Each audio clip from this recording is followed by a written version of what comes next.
For the first time ever, Sammy the Bull Gravano tells his story.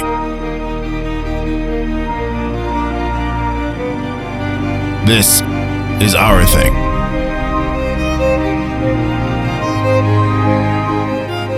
Directed by James Carroll.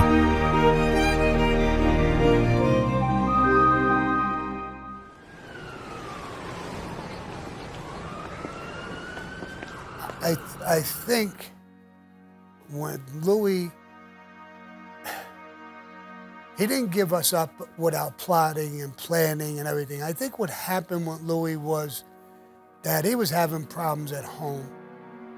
But he was a man's man. He didn't just fall apart. But he did betray us, in a way.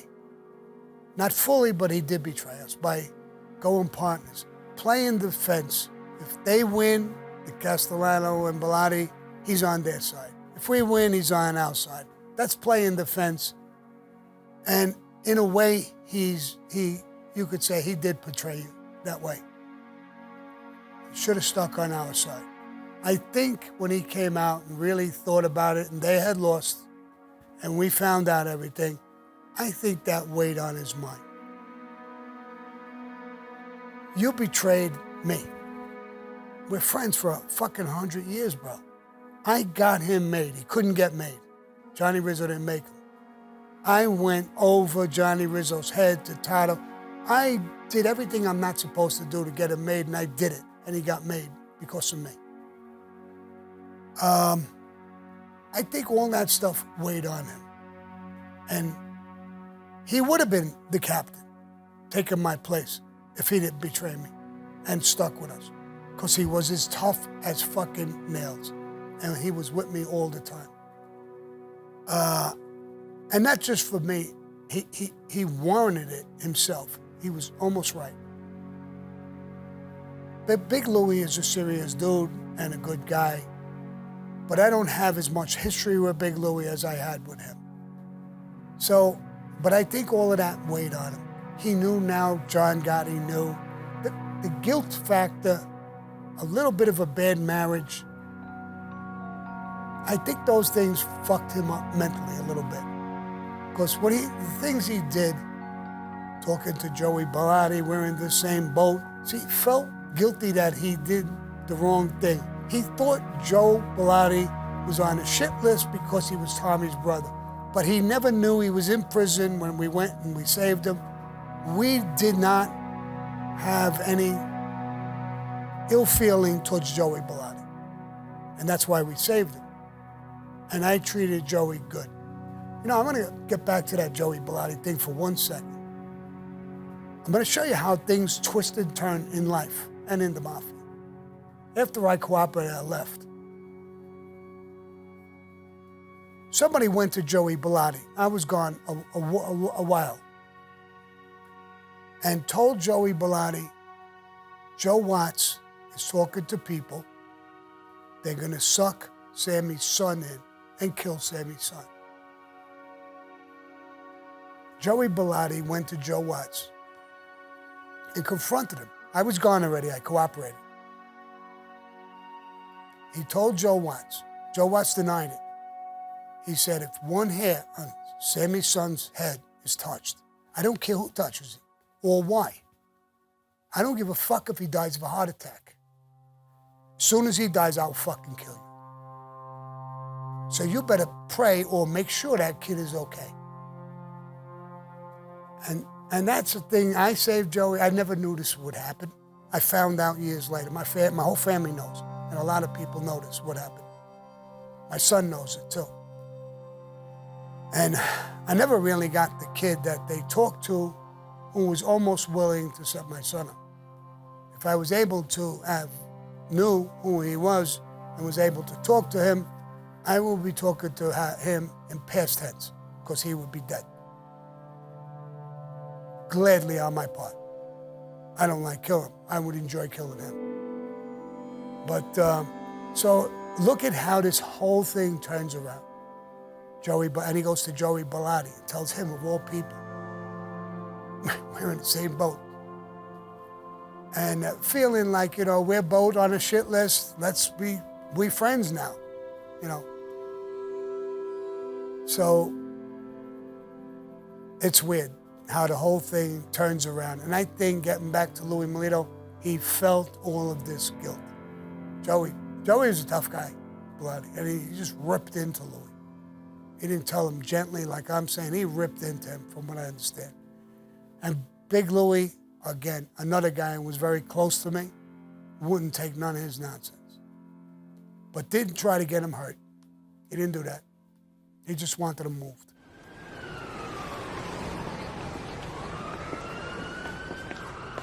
At one point, I spent most of my life being quiet, low-key, and want my name blasted all over the place. I mean, I did have a little bit of a reputation. I stayed in my neighborhood. I tried to stay with the old man Tato or stayed with the club. I try to keep myself very low-key. The first time I saw myself on television was some sort of news program or something. And here I am, they're talking about me on the news. I said, oh, wow. First step to go down. The first step that your life is gonna be over. To see yourself on television. Who the fuck am I that the news media has to put me on television? The news media. What the fuck do the feds and the state organized crime think? And they might be even talking to this news. So to me, it's the first nail in the coffin. It's like going to a doctor and saying, listen, you got cancer, it's not, stage 4 yet. That's what it felt like. I caught this disease. It's gonna happen. If it's happening now, it'll only get worse.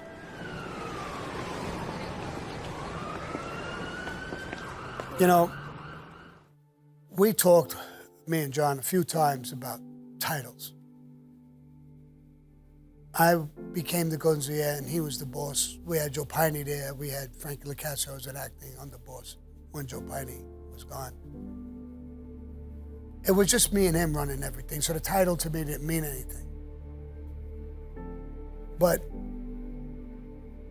when it started getting a little more serious, they made Gas Pipe was the consigliere, and they made him the underboss. So in essence, that he wanted to make me the underboss to be on the same wavelength, the same title, the same everything. I told him, I don't really need it, but if you want to do it, do it. So he made me the underboss. But what really impacted me about being the underboss and made me realize how important of a position it is in the family, he wanted to make his son. Now, when you make your son, the boss should not be at that ceremony. That's nepotism. That you shouldn't be there. So he says, Sammy, I want you to make my son. You head the ceremony and make it. And it's an important position, it's an important job, and this is his own son. So it really heightens it for me. And I go there, I think there was a bunch of guys. I think there was 8, 10 guys who were getting made that day. And I led the ceremony and I made him. A couple of months later, he wanted to make him a captain. I didn't think it was right. He was jumping too quick, but it's the boss and that's what he wants. So he sent me and Frankie Licasio down. He said, you do it. Frankie, you just stand there and let Sammy do it. All right, so I went down, I called him, and I made him a captain that day. I told him, the boss, the representative of the family, not your father, the boss, the representative of the family, thinks you might be eligible to be a Gabrigine and have a crew. I told him, do you think you're ready for that? Of course, he said yes right away. I said, okay, as of this minute, from the boss to me, to you, you're a Gabrigine, and come with me. Now that happened when he was made guy too. You got to introduce. So I took him when he was first made, took him to his father, said, John, this is John Jr. He's our Mega Nostra. He's a friend of ours. This is John Gotti. I'm telling him it's his own father, but this is John Gotti. He's the representant. He's the boss of the family. I did it again when he became a captain. I took him there. I said, John Jr. is now a Gabardine in our family, in your family. John, your father's the representant. As you know, he's the boss of the family. You report directly to him as a Gabardine. And we got some guys and put them in a crew with him. I introduced one or two of the guys to him as the new captain.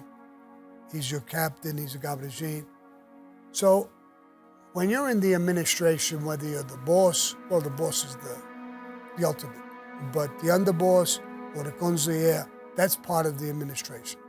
That's what they do. They run that family. They run Cosa Nostra. You better really understand and know Cosa Nostra. And I think that's part of John's downfall. He didn't understand his position, what he should be, and how low-key he should be. But things like that, he did understand, that he shouldn't be at the ceremony, shouldn't be there when he was made a Gabardine. Now, he could be there to make anybody else a captain, or he promoted me from conseiller to the underboss. He's got that right. He does. They don't need nobody. The boss is the ultimate. He doesn't need anybody. The underboss is his man, his pit bull, his protector, his advisor. The conseiller is a position that's almost equal up there, but he represents beefs. He's supposed to specialize in Cosa Nostra with other families when it comes down to not just the situation, but the Cosa Nostra rules, so he could represent our family.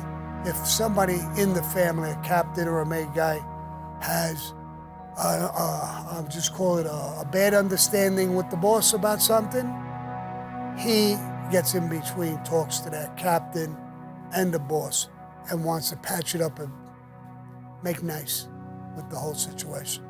So he's got a very important, all three positions are very important. But the underboss is almost the boss's equal. If anything happens to the underboss, to the boss, the underboss takes over immediately. He's the boss. And not really. He's the boss acting right away. And then he has the captains all get together and they vote. If they want to vote the underboss in, they vote him in. If they want to vote somebody else in, they can vote somebody else in as the boss. They have the final word. But it's a little tricky because you don't want to bring up somebody's name, or you want to bring up your own name when you're looking at an underboss who's very powerful or a conseiller who's very powerful. You don't want to bring up your own name. If you lose that decision, he may not like you too much. So it's a very hairy thing, but that's the way it's supposed to go.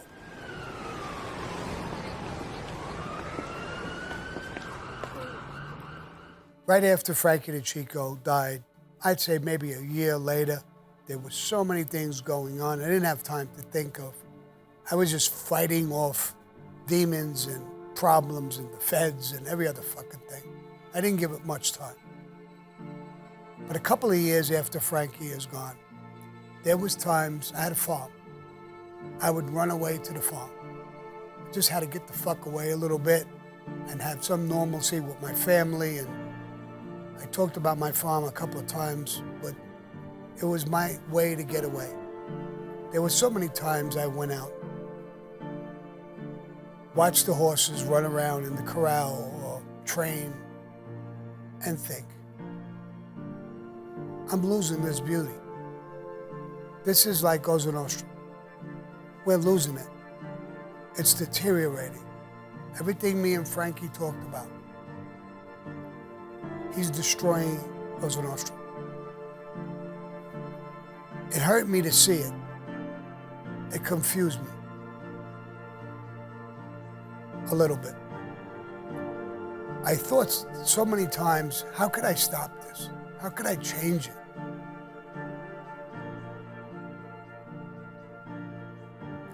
I even, at certain times, had just a little slight thought. Just, it came and went quickly. I didn't want the thought in my head. We talked about if he fucked up, we would kill him, me and Frankie. Frankie wasn't there. Should I kill him?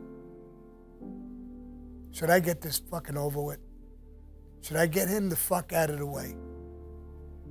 How will people perceive this? That I'm killing him to take over? That I'm killing him for greed? And instantly that thought was gone. I didn't want that to happen. I always had that hope, that prayer. He'll change. He'll see it. He'll stop.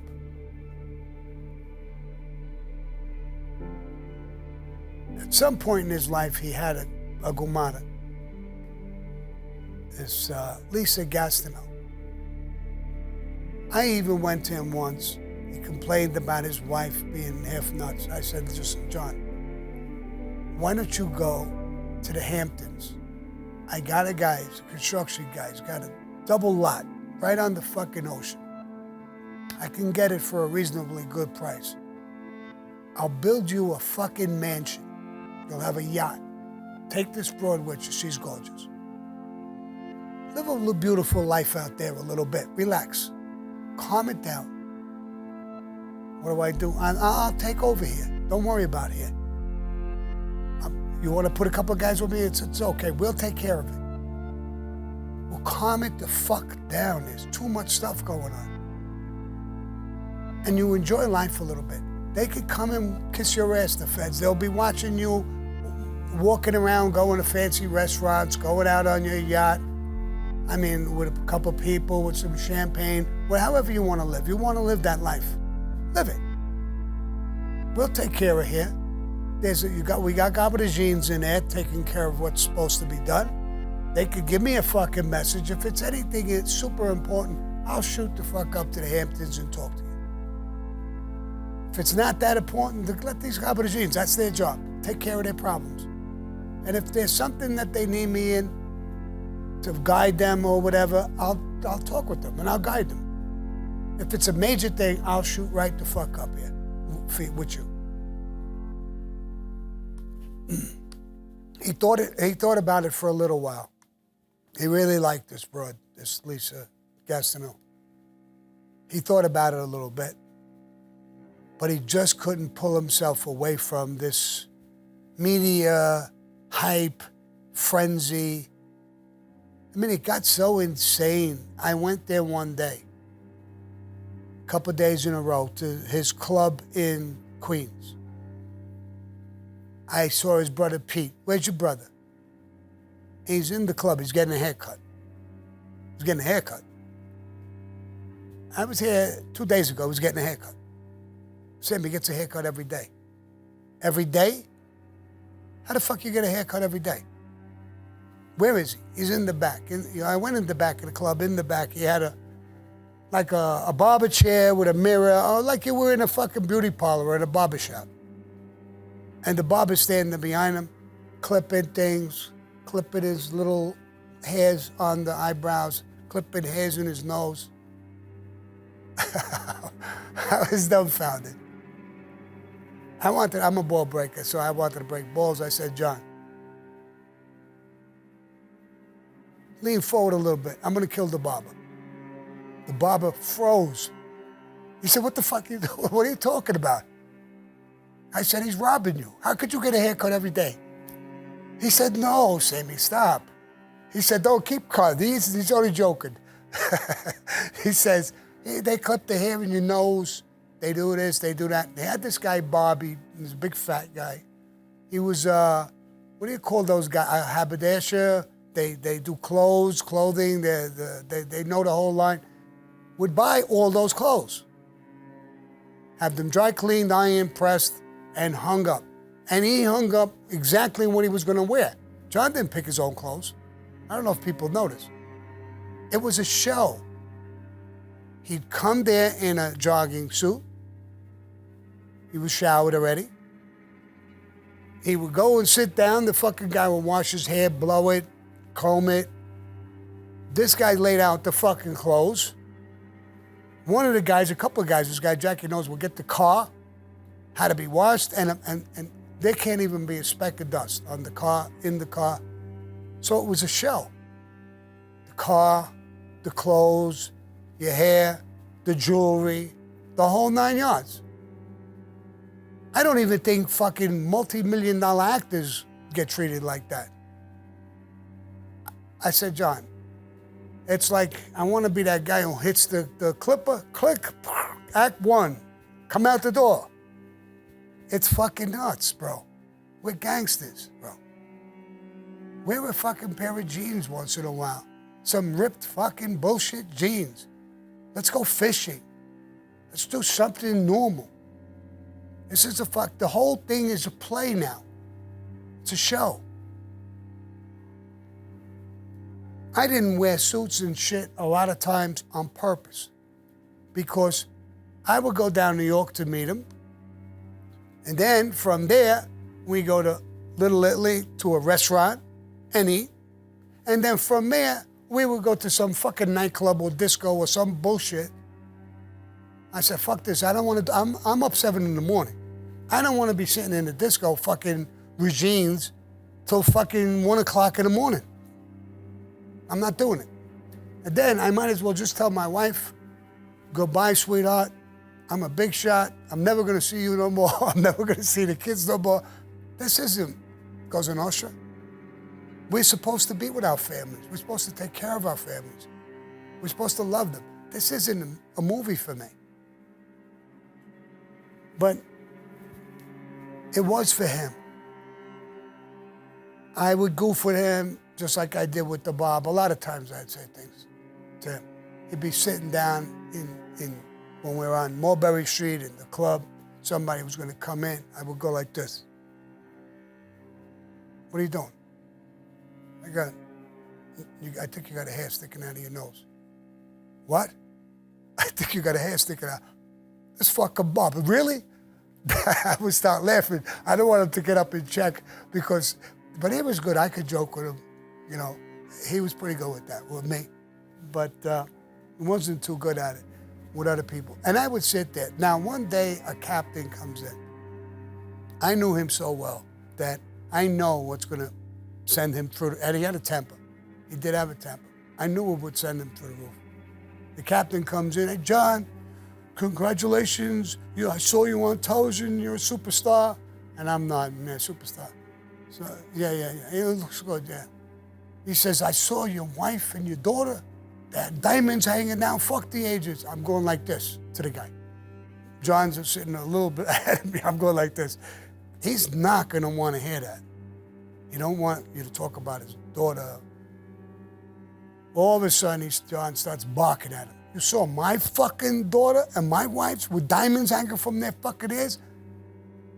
I went like this. I tried to tell you. I was going like this.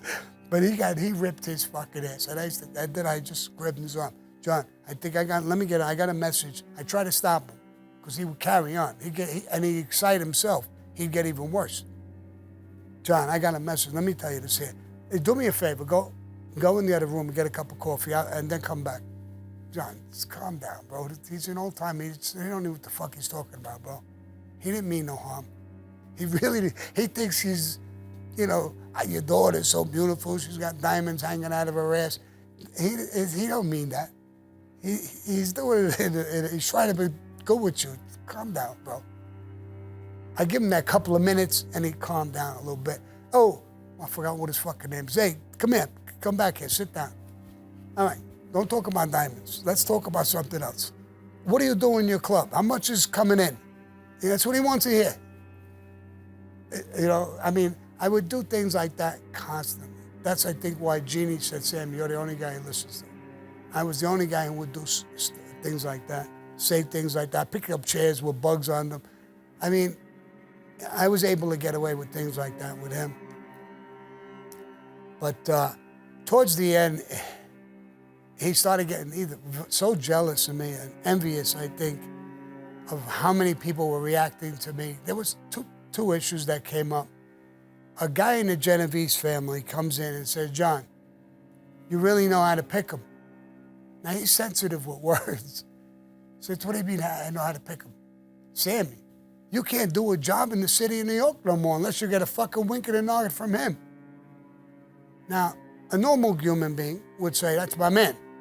You need something done, I get it done for you. No. He's the only superstar, nobody else. So he didn't like that. Then another time, a guy from the Colombo family sees him and says, boy, Sammy's really becoming a powerhouse, bro. On Tuesday night, I did my books. All my guys were around me. We would eat together, all of us, and whoever owed me money came in. So he says, I seen Sammy. I went by Tally's on a Tuesday. There was about 60 guys in there. Underbosses, captains, union bosses. He's becoming so powerful. Again, that didn't sit right with him. You know, that's not something it's a one-man show. If you notice my tapes, if you ever see me walking with John and you see my tapes, it's raining, I'm holding the umbrella. He's the man. I'm the umbrella guy. He's going towards the car, you'll see me open the door. I don't try to be him. I don't try to be above him. But it just automatically was happening because he was sending me out on hits. Guys in the street were loving me. This guy's a fucking underboss. He's with us in the street. And then I would stop a lot of these little out of control episodes. So guys were loving on me. And he didn't like that either. And towards the end, he seriously plotted a plan to kill me. And it didn't materialize. He didn't realize that he was on tape and this whole fucking thing would blow up in his face. Our Thing with Sammy the Bull Gravano is produced by Debra's Way Productions. Audio and photography provided by Richard Miller. Associate producer, Kenna, ZAZA, Gabor. Thank you for listening to Our Thing with Sammy the Bull Gravano. It helps when you rate, subscribe, and review the podcast you enjoy. Thank you for your support.